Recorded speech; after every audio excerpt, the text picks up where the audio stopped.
In the future, this game gets a 2 out of 5 because X-Play said it has backtracking. Yep. Let's get back to the forest. Now, like X3, we were backtracking all over the place, so this is nothing. Also, I haven't had a chance to show off the Nova Strike, so... No, the reason I just brought that up is because I always remember how X-Play would always bring Boom! it up, even if you got new stuff from backtracking. Like, they always shit on Metroid Prime for backtracking in a Metroid game. You don't shit on my Metroid Prime. I know. To be fair, they also shat on it for not being Halo.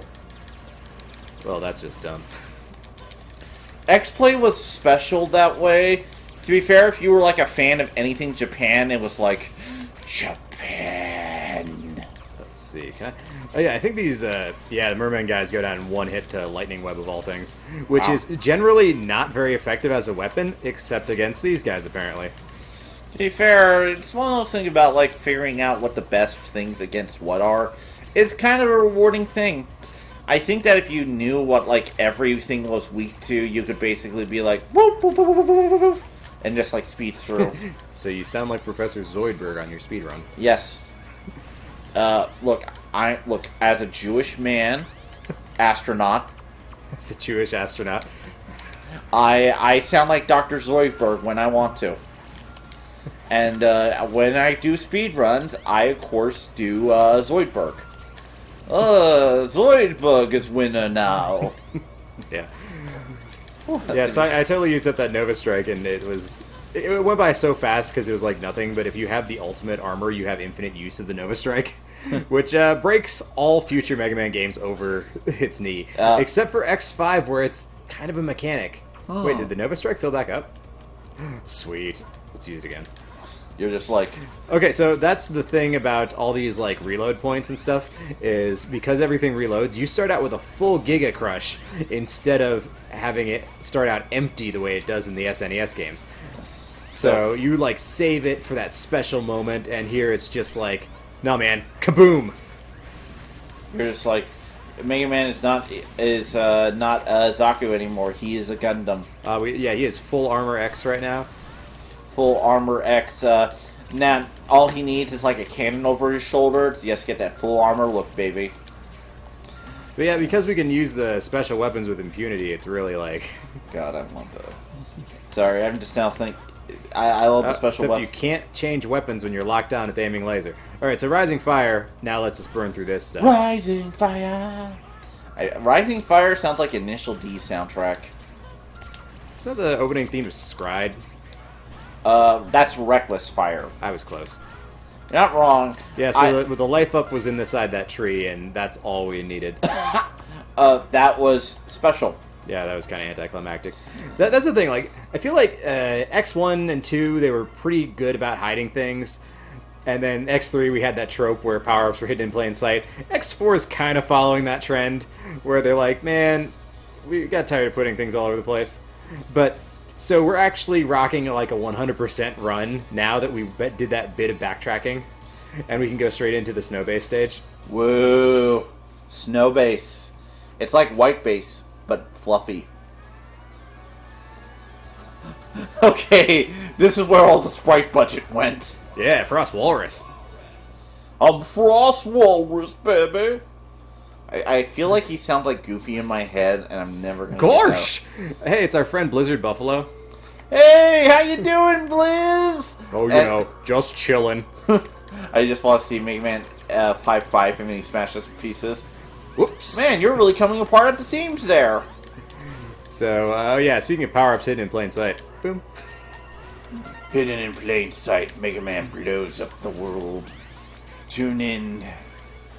But now, like, X here is just, yeah, like, as you can see... Yeah, like, X is completely OP at this point. X is a god, a red, fiery thunder god of death. Oh, yeah. And I know I called like him a thunder god, but I don't care, you plebs.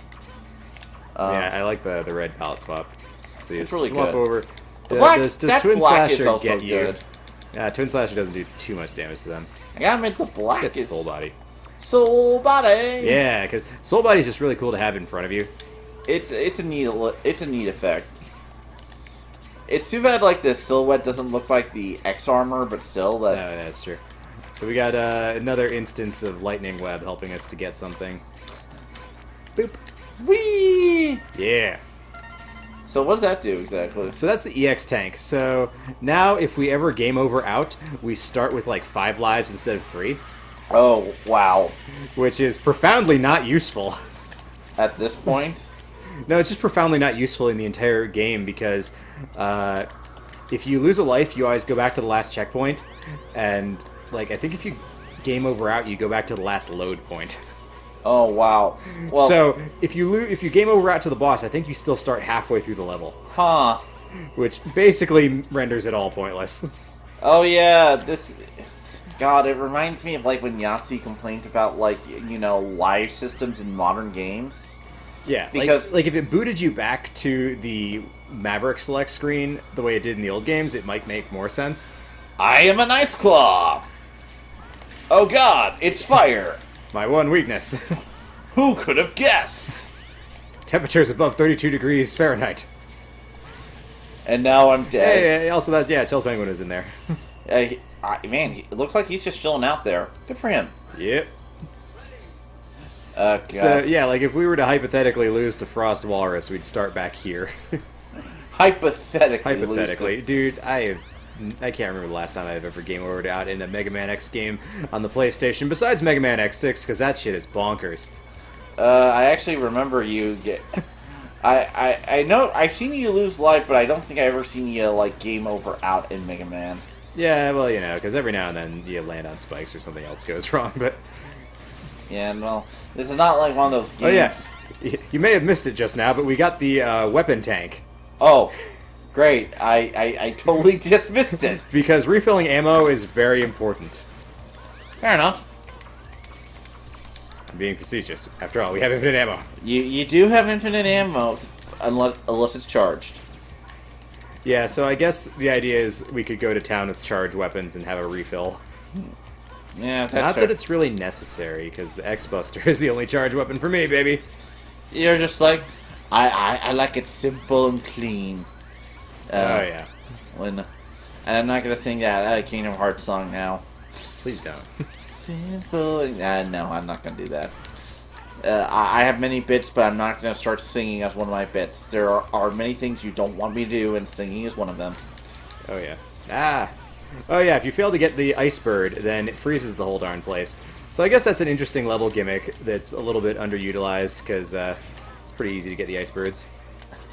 It's one of those things if you don't know about. To be fair, like, you got it near the end of the level, so... Yeah.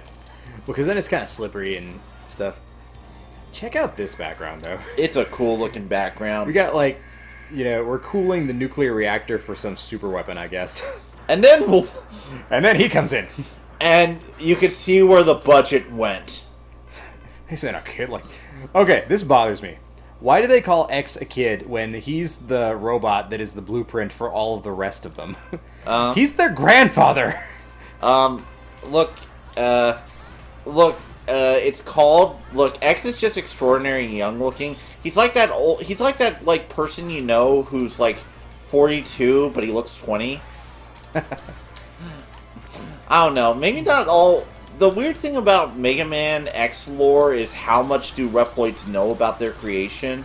I feel like nothing at this point. Yeah, like, versus, like, Actually, no, it's horrifically inconsistent, because there are certain instances in other games where they're like, X, that ancient robot. So, either Frost Walrus... Look at the wireframe back there. That is the mini-boss. Oh, yeah, that's cool. In, like, late 90s wireframe form. Ooh, late 90s wireframe form. My favorite version of form. Frost Tower. Actually... This is more of a Frost Shield than Frost Shield was. Actually, there's this really cool Megatron figure that's coming out that replicates, like, the wireframe thing from the movie. Oh, nice. To an extent, where you can see all the schematics. Oh, I remember those toys. Yeah. So, all we gotta do is the Marine base. You totally promised that we were gonna talk about Alita Battle Angel, and we didn't. No, we did. I guess we'll talk about it now. That was a rad movie. It was a really good movie. The only issue with it is, from my end, and I said this with one of my friends, is that it feels like a compilation movie for an anime series that hasn't happened yet. Well, I mean, it's a compilation movie for the manga, Basically. which is very good. It's actually really faithful to it. I thought it was great. Well, yeah, actually, well, speaking of Battle Angel Alita, which is really good, and, like, seriously, it has very iconic imagery, in my opinion. Like, that's one of the cool things about it. Another classic manga is getting an adaptation soon, and one I didn't expect to ever happen. We're getting an Akira adaptation by Sunrise Studios. Oh? Yes, we're getting an Akira TV series. That's going to be interesting. I'm so fucking happy, if I'm being honest. So this entire stage is the ride bike, by the way. So not much to say besides think fast. Well, play Battletoads. Hey! That's why I brought up Akira, because you're on a bike. Yeah, it's red. It's a red bike. You're 3 times faster, and actually, yeah. I like this part that Jet Stingray harasses you throughout the level, though. That's kind of cool. Oh God, have you ever seen the Shogoken Mega Man X figure? I'm not. I feel like I probably have, but yeah. Basically, it's like this little motorcycle that turns into like a weird Rush thing, and the armor turns you into a Gundam. I'll show it to you later.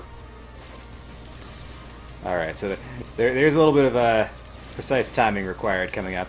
Well, you have to Battletoads it. I just did. I got it though, and you lost a life. I got the energy tank. You lost a life though, dude. Like, it's never going to be quite as bad as with Overdrive Ostrich's level, where you have to pull an immediate U-turn on the ride chaser. Fair enough. So you don't crash into the wall of spikes after getting the life tank. Whee! Ah! Because like the turnaround's so weird. Like this one, it's all just like a forward scrolling shooter affair, and you cannot turn around the way you could in. To be fair, I so hate that actual Battletoads level is impressive, but my God, it's so. Yes, I'm not going to pull that stunt this time, and therefore I won't die. Whee! Also, they're like, here, full life refill. Boom. But this boss, being weak to ice, has the truest form of Spark Mandrill Syndrome. Let's see this. But I like... Okay, watch this. Comes out of the sand like a stingray. I'm impressed that you found me. I'm so lonely. X, hug me. Yeah, there's another Repliforce officer. Yep. I love his look. I love how, like, the wings kind of form a cape. Yeah. Yeah, so you can just do this to him the whole fight, and Spark Mandrill Syndrome. So I'm going to actually X-Buster him for a bit, so we can see what he does. Because he dives in. Yeah, because I feel real bad. It's like, some programmer worked very hard to come up with these guys, and then you just destroy them. Well, yeah, that's the reward you get for, like, figuring out their weakness. Yeah. I know. The problem is I figured out their weakness, like, decades ago, so... Yeah, he tries to suck you in and then charge at you. Like, dude, you didn't need game FAQs. You had to go beyond that. You're a hardcore gamer. Dude, I remember discovering game facts. Like, way back. God. I discovered game facts based on spite for the friggin' Dragon Quest VIII Prima guide. Believe me. Yeah, man. Following written walkthroughs. Oh yeah, his little Stingray drones now will like dive at you if you're beneath them. For those who don't know, Oh yeah, I forgot. He goes vertical. Well, the Prima Dragon Quest VIII guide does not tell you anything about the game. It gives you maps and items. That's it. So you want strategies for like bosses and shit? Good luck. And it doesn't even tell you about the post-game stuff. Well, I mean, like, the internet has really changed how information is disseminated. And, like, the word of mouth has completely changed. Because it used to be, like, your friends at school or something would tell you. And now you've got the entire swath of knowledge from the internet. Oh, God. I remember, like, there was, like, a rumor that if you bred certain Pokemon together, they would actually combine into new Pokemon. Did it work? No. Damn. To be fair, though, that was... Alright. So, the Repliforce has begun assembling. That's right, Space Cadets. We are headed towards the final stretch of Mega Man X4 for X's campaign. Yep. See you next time when we finish X's campaign. Or die trying. we're probably not gonna die. Hal is so good at this point. That Is he really? Find out next time. Fair enough.